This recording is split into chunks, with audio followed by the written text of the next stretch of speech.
ওকে, hello সবাইকে welcome আমাদের second ভিডিওতে। প্রথম ভিডিওতে আপনারা এইগুলা দেখেছিলেন। সেকেন্ড ভিডিওতে আমরা মেইনলি কথা বলবো অন পেজ এসইও নিয়ে। সো প্রথম ভিডিওর কথা যদি আপনাদের মনে থাকে, অন পেজ এসইওর মানে ছিল এমন জিনিসপত্র যেগুলো আমরা আমাদের নিজেদের ওয়েবসাইটে করি, তাই না? আমাদের নিজেদের ওয়েবসাইটে করার জন্য যেই যত কাজকর্ম আমরা করি যেগুলো আমাদের নিজেদের ওয়েবসাইটের ভিতরেই করা যায়, যার জন্য আমাদের অন্য কারোর উপর ডিপেন্ডেন্ট থাকতে হয় না, সেই ব্যাপারগুলোকে আমরা বলি অন পেজ এসইও। এখন কথা হলো, একটা এসইও শুরু করার আগে আমাদের দুইটা জিনিস জানতে হবে। দুইটা জিনিস জানতে না, একটা জিনিস থাকতে হবে আর একটা জিনিস জানতে হবে। থাকতে হবে হলো ওয়েবসাইট, আর জানতে হবে হলো কোন কিওয়ার্ডটা আমরা র্যাঙ্ক করতে চাই। ঠিক আছে? তো এই এই যে আমি মিনি কোর্স বানাচ্ছি, এটার জন্য আমি ধরে নেই আমাদের target keyword best cat food. ঠিক আছে, ধরে নিই আমরা আমাদের target keyword best cat food. এখন আর আমি ধরে নিই আমার একটা ওয়েবসাইটও আছে, ইউআরএল। এটা আমি ধরে নিই আমার ওয়েবসাইটের ইউআরএল https। ওকে, এখন আমরা অন পেজ এসইও শুরু করবো, তাই না? আমি বলে যে কি কি অন পেজ এসইওর জন্য দরকার আপনারা মাথায় রাখবেন, ব্যাপারটা মনে রাখবেন। খালি এই ব্যাপারটা যে আমাদের টার্গেট কিওয়ার্ড হলো এইটা, এই জিনিসটাকে আমরা র্যাঙ্ক করতে চাই। ওকে, তো প্রথমেই এই যে দেখুন, এই এই পেজটা খুব ভালোভাবে অপটিমাইজ করেছি আমরা, যে কারণে এই পেজটা এই কিওয়ার্ডের জন্য র্যাঙ্ক করে। তো অপটিমাইজ করার জন্য আমরা কি কি ব্যাপারের লক্ষ্য রাখি? প্রথমেই আমাদের যে কিওয়ার্ড, সেই কিওয়ার্ডটা আমাদের ওয়েবসাইটের ওই পেজটার টাইটেল হতে হবে। ওকে, তার মানে এই না যে টাইটেলের ভিতরে শুধু ওই কিওয়ার্ডটাই থাকবে। টাইটেল হবে টাইটেলের মতো, বাট টাইটেলটা শুধু বেস্ট ক্যাট ফুড হবে না, টাইটেলটার আগে পরে কথা থাকবে, বাট টাইটেলটার ভিতরে আমাদের কিওয়ার্ডটা থাকতেই হবে। ওকে, টাইটেল ট্যাগ বলে এই ব্যাপারটাকে। আমরা যদি ভিউ পেজ সোর্স দিয়ে আপনি যদি টাইটেল দেন, তাহলে আপনি দেখবেন এখানে আমাদের টাইটেলটা দেখতে পাচ্ছি আমরা, তাই না? সো সব সময় টাইটেল ট্যাগে আমাদের কিওয়ার্ডটা থাকতে হবে, এটা একটা মাস্ট অন পেজ এসইওর জন্য। সেকেন্ড যে ব্যাপারটা, সেটা হলো আমাদের ইমেজ প্রপারলি অপটিমাইজড হতে হবে। ইমেজের অল্ট টেক্সট আমরা যদি এখানে অল্ট, আচ্ছা এভাবে না দেখিয়ে আমি আপনাদের আরও সহজে দেখাই, বা আরও সুন্দর করে আপনারা দেখতে পারবেন, যেন সেভাবে বোঝাই আমি আপনাদের। আমরা যদি একটা টুল ইউজ করি, স্ক্রিমিং ফ্রগ হলো একটা এসইও স্পাইডার, যেটা অ্যানালাইসিস করতে পারে বিভিন্ন এসইও টুলকে, মানে বিভিন্ন ওয়েবসাইটকে অ্যানালাইসিস করে বলে দেয় যে কী কী সমস্যা আছে বা কী কী ঠিক আছে না আছে। ওটা দিয়ে আমরা খুব ভালো অন পেজ এসইওর অ্যানালাইসিস করতে পারি। স্ক্রিমিং ফ্রগ লোড হতে থাক, ততক্ষণে আমরা বলে ফেলি আর কী কী ফ্যাক্টর আছে। সো টাইটেলে আমাদের কিওয়ার্ড থাকতে হবে, তাই না? আর্টিকেলটার ভিতরেও আমাদের কিওয়ার্ড থাকতে হবে, এবং কিওয়ার্ডটা ন্যাচারালি আসতে হবে। সো আমি যদি বেস্ট ক্যাট ফুডস লিখে সার্চ দিই, আপনি দেখেন এই যে ন্যাচারালি এসেছে এই জায়গায়, তাই না? আরেক জায়গায়ও ন্যাচারালি এসেছে। ন্যাচারালি আসার মানে হলো, আমি যদি আবার ওই এখানে যাই, দেখুন ask 3 different people about the best cat foods out there and you will probably get 3 different answers. লাইনটা শুনে কিন্তু মনে হচ্ছে না যে না, এই লাইনটা এখানে কীভাবে আসলো। অনেকে করে কি, জোর করে কিওয়ার্ড দিয়ে দেয়। এটা করা যাবে না, জোর করে কখনো আমরা কিওয়ার্ড দিব না, কিওয়ার্ড ন্যাচারালি আসবে। ওকে, জাস্ট আমরা মাথায় রাখবো যেন কিওয়ার্ড আসে। আরেকটা যেই ব্যাপার, সো এটা ছিল আমাদের সেকেন্ড ব্যাপার অন পেজ এসইওর জন্য। থার্ড যেই ব্যাপার, সেটা হলো আমাদের এলএসআই কিওয়ার্ড। এলএসআই বললে একটু জটিল হয়ে যাবে বোঝার জন্য। বেসিক্যালি আমরা যদি উপরে যাই, বেস্ট ক্যাট ফুড না আমাদের মেইন কিওয়ার্ড, যেটার জন্য আমরা র্যাঙ্ক করতে চাচ্ছি। এখন যেই পেজটা বেস্ট ক্যাট ফুড নিয়ে কথা বলে, ওই পেজটার ভিতরে আরও কী কী কিওয়ার্ড থাকা উচিত বলেন তো? ওই পেজটার ভিতরে ক্যাট ফুড কথাটা অনেকবার থাকা উচিত। ওই পেজটার ভিতরে বিড়ালের বিভিন্ন টপিক অনেকবার থাকা উচিত। বিড়ালের জন্য কোন খাবার ভালো, কোন খাবার খারাপ, বেসিক্যালি এমন সব কিছু থাকা উচিত যেগুলা শুনলে গুগল বুঝতে পারে যে না, এই পেজটা আসলেই বিড়ালের খাবার নিয়ে। এই পেজটা শুধু বারবার বেস্ট ক্যাট ফুডই বলে যায় না, এই পেজটা বিড়ালের খাবারের ইনগ্রিডিয়েন্ট নিয়ে কথা বলেছে, বিড়ালের খাবারের নিউট্রিশন নিয়ে কথা বলেছে, বিড়ালের খাবার কোনটা খাওয়া উচিত, কোনটা খাওয়া উচিত না, ওগুলো নিয়ে কথা বলেছে, বিড়ালের খাবারের বিভিন্ন ব্র্যান্ড নিয়ে কথা বলেছে।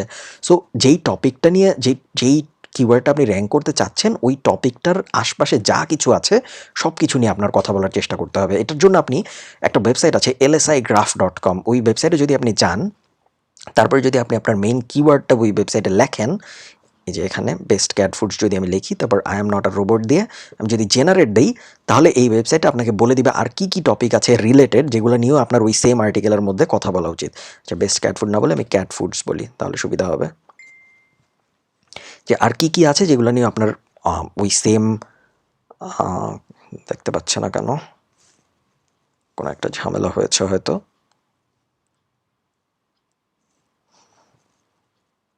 ডিসেবল। এখানে সাধারণত এলএসআই রেজাল্ট আসে, হয়তো এই সফটওয়্যারটা কাজ করছে না বা কোনো একটা ঝামেলা হয়েছে। ওকে, আমরা অন্য কোনো টুল ইউজ করি। এই টুলটা খুব ভালো, এলএসআই গ্রাফ। আমি জানি না এখন কেন কাজ করছে না, আপনারা চেষ্টা করবেন পরে কোনো এক সময় এসে দেখার, হয়তো এখন কোনো একটা ঝামেলা হয়েছে। Find LSI keyword. কিছু পেইড টুল আছে যেগুলো দিয়ে কাজ করা যায়, বাট পেইড টুল আমি আপনাদের দেখাচ্ছি না, কারণ আপনারা বেশিরভাগই বিভিন্ন টুলের উপর খরচ করতে চাচ্ছেন না বা সাধারণত করেন না, এই কারণে আমি দেখাই না। বাট এমনিতে কিওয়ার্ড এভরিওয়ার্ড দিয়েও দেখা যায়, রেফস দিয়েও দেখা যায়, এরকম অনেক কিওয়ার্ড আছে যেগুলো দিয়ে দেখা যায়।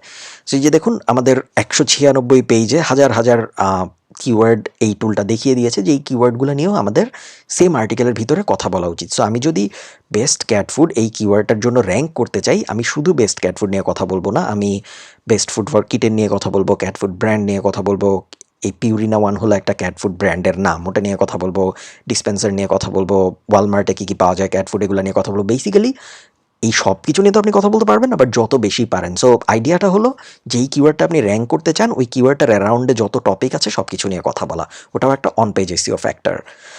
এখন যদি আমরা এই ওয়েবসাইটটাকে আমাদের এসইও স্পাইডার স্ক্রিমিং ফ্রগে দিয়ে স্টার্ট দেই, তাহলে একটা মজার জিনিস দেখতে পারবেন আপনারা। এই ওয়েবসাইটের ভিতরে যা যা সমস্যা আছে না আছে সব এই এসইও স্পাইডারটা আমাদের বলে দিবে। ওকে, সো আমরা আসলে একটু দেখি যে কী কী সমস্যা আছে, কী কী আসলে ফিক্স করা উচিত। এগুলো সবই টেকনিক্যাল এসইওর মধ্যে পড়ে, এবং এগুলো সব অন পেজ এসইওর মধ্যেও পড়ে। ও অ্যানালাইসিস করতে থাকুক, ততক্ষণ আমরা বাকি অন পেজ এসইও ফ্যাক্টরগুলো দেখে ফেলি। এরপরের অন পেজ এসইও ফ্যাক্টরের মধ্যে থাকবে অবশ্যই আপনার ওয়েবসাইটের যেই পেজটা আপনি র্যাঙ্ক করতে চান, ওই পেজটার ভিতরে অনেক কন্টেন্ট থাকতে হবে। ঠিক আছে, যত বড় আর্টিকেল হয় তত ভালো, কারণ গুগল বড় আর্টিকেল পড়তে পছন্দ করে। গুগল চায় যে আপনার ওয়েবসাইটে বড় আর্টিকেল থাকুক, এবং বলা হয় যে 1800 থেকে 2500 ওয়ার্ড যদি থাকে মিনিমাম, তাহলে ওই পেজটা র্যাঙ্ক করতে পারে। তবে যেহেতু কম্পিটিশন অনেক বেশি এইরকম ক্ষেত্রে, অ্যাফিলিয়েট সাইট টাইটের ক্ষেত্রে, সো আপনি 5000, 7000, 10,000 যত বেশি ওয়ার্ড দিতে পারবেন তত ভালো, আপনার র্যাঙ্কিংয়ের চান্স তত বেড়ে যাবে। এরপরের যে ব্যাপারটা, সেটা হলো সুন্দর একটা ন্যাভিগেশন থাকতে হবে ওয়েবসাইটের ভিতরে। আপনার ওয়েবসাইটের শুরুতেই বলে দিতে হবে যে এই ওয়েবসাইটের ভিতরে, এই পেজটার ভিতরে কী কী পাওয়া যাবে।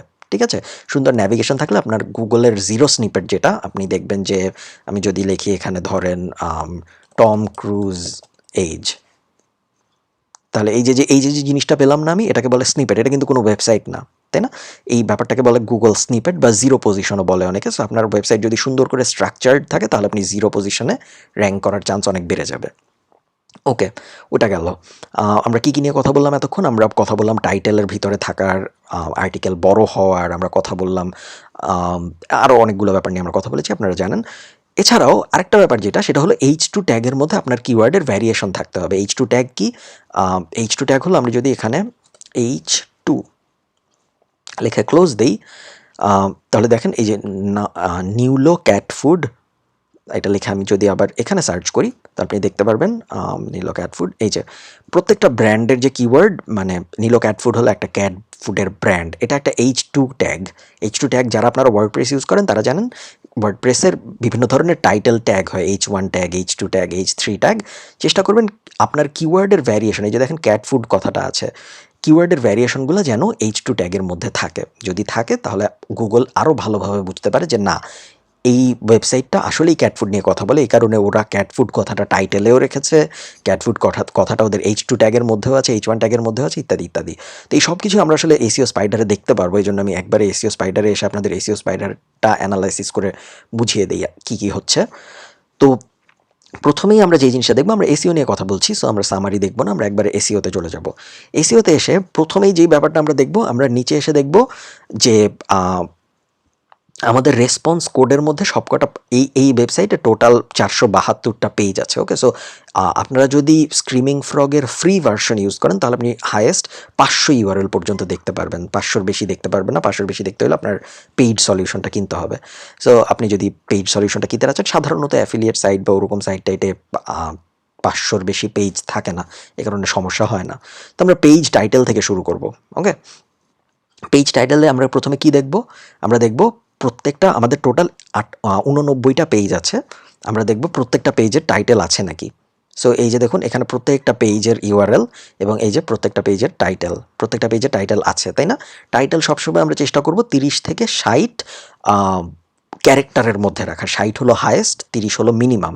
30 থেকে 60 ক্যারেক্টারের মধ্যে আপনার যদি টাইটেল না থাকে, যেমন এই যে দেখেন ব্রিডস, এটা একটা বাজে টাইটেল। বিহেভিয়ার, এটা আরেকটা বাজে টাইটেল। আমাদের টাইটেল, এই যেখানে টাইটেলের লেন্থও দেওয়া আছে, সবসময় চেষ্টা করবো আমরা 30 থেকে 60-এর মধ্যে রাখতে। ওকে, কখন আটটা কি 8টা ক্যারেক্টার যদি থাকে, এটা একটা বাজে টাইটেল। টাইটেল যেহেতু বাজে টাইটেল দিলে হয় কি, গুগলে ফাঁকা স্পেস থেকে যায় টাইটেলের পাশে, ওই স্পেসটা আমরা ইউজ করতে পারতাম কিওয়ার্ড দিয়ে, যেটা করা হয় না। এই যে এখানে ওরা বলেছে যে 65 ক্যারেক্টারের বেশি, এই যে এই টাইটেলটা অনেক বড়, তাই না? এই টাইটেলটা, আর রোজেস টক্সিক টু ক্যাটস, মানে বিড়ালের কি গোলাপ ফুল টক্সিক নাকি বিড়ালের জন্য। দেখুন এই টাইটেলটা বেশি বড় হয়ে গেছে, 68 ক্যারেক্টার হয়ে গেছে। আমরা 30 থেকে 60-এর মধ্যে রাখবো। আবার এই যে দেখুন এই এই পেজগুলার টাইটেল 30 ক্যারেক্টারের কম, এগুলোকে আমাদের আরেকটু বড় করতে হবে। তো আমি আশা করি আপনারা বুঝতে পারছেন। এরপরে আমরা চলে যাব মেটা ডেসক্রিপশনে। মেটা ডেসক্রিপশনের মধ্যে আমরা প্রথমেই যে ভুলটা দেখতে পাচ্ছি, সেটা হলো 49টা পেজের মেটা ডেসক্রিপশন নাই। এটা খুবই বড় একটা ভুল।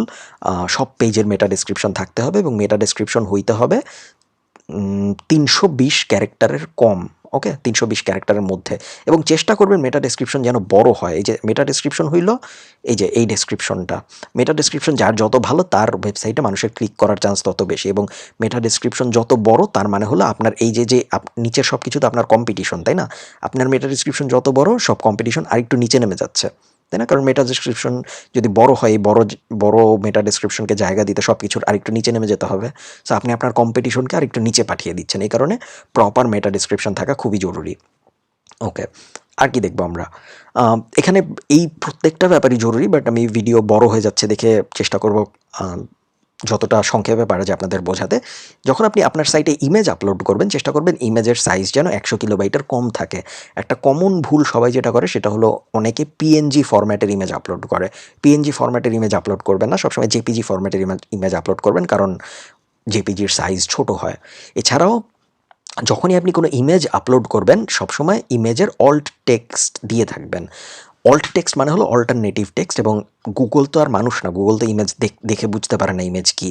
সো গুগলের যেটা করে, প্রত্যেকটা ইমেজ যখন আপনি আপলোড করেন, আপনার ইমেজের দেখবেন অল্ট টেক্সট দেওয়ার অপশন থাকে। যখন আপনি অল্ট টেক্সট দিয়ে দেন, তখন গুগল বুঝতে পারে যে হ্যাঁ, এই ইমেজটা এই টপিকের উপরে, এবং এই কারণে গুগলের যে ইমেজ সার্চ আছে, সেখানে আপনার এই যে ইমেজ সার্চ, সেখানে আপনার ওয়েবসাইটের ইমেজ র্যাঙ্ক পাবে। এবং এছাড়াও ধরেন বাই এনি চান্স যদি কোনো অন্ধ মানুষ আপনার ওয়েবসাইট পড়ে, যারা ইমেজ টিমেজ দেখতে পারছে না, তারা বিভিন্ন টেক্সট রিডার ব্যবহার করে ওই ইমেজের ভিতরে কী আছে, এটা অল টেক্সট যদি দেওয়া থাকে, সেখান থেকে বুঝতে পারবে। এই কারণে অল টেক্সট থাকা জরুরি। ওকে, এছাড়াও আরও অনেক কিছু আছে, এগুলো নিয়ে আমি এখনও কথা বলছি না। সাইট স্ট্রাকচার নিয়ে আমি আর কথা বলছি না, আমরা আবার বেসিকে ফেরত যাই। সো আমি যদি একদম সিম্পলিফাই করি, প্রথমেই আপনি যখন অন পেজ এসইও শুরু করবেন, প্রথমেই আমরা প্রথম ভিডিওতে যে কথাগুলো বলেছিলাম, ওগুলো মাথায় রাখবেন, যে এসএসএল সার্টিফিকেট আছে নাকি, ডোমেইনটা প্রপার ডোমেইন নাকি, সাইটের আর্কিটেকচার সুন্দর করে করা আছে নাকি, এই সব টেকনিক্যাল ব্যাপারগুলো দেখবেন। তারপরে আপনি দেখবেন টাইটেল ঠিক আছে নাকি, এসইওর জন্য আমাদের যে রুলগুলা, যে H1 ট্যাগের মধ্যে কিওয়ার্ড আছে নাকি, H2 ট্যাগের মধ্যে কিওয়ার্ড আছে নাকি, LSI এর ভ্যারিয়েশন দেওয়া আছে নাকি, সাইটের কন্টেন্টটা বড় নাকি, কন্টেন্টের ভিতরে কিওয়ার্ডের বিভিন্ন ভ্যারিয়েশন নিয়ে কথাবার্তা বলা হয়েছে নাকি, কন্টেন্টটার ডেপথ কীরকম, এরকম অনেক ব্যাপার আছে, যেগুলো সব যদি আপনারা মাথায় রাখতে পারেন, তাহলে আপনাদের অন পেজ নিয়ে আর কোনো সমস্যা হবে না। এছাড়াও অন পেজ এসইওর আরও কিছু বেসিক ব্যাপার আছে, যে বেসিক ব্যাপারগুলো নিয়ে আমি এখন কথা বলছি না। তার কারণ হলো অন পেজের বেসিক ব্যাপারগুলো আমরা অলরেডি কভার করেছি এই চ্যানেলেরই আগের একটা ভিডিওতে।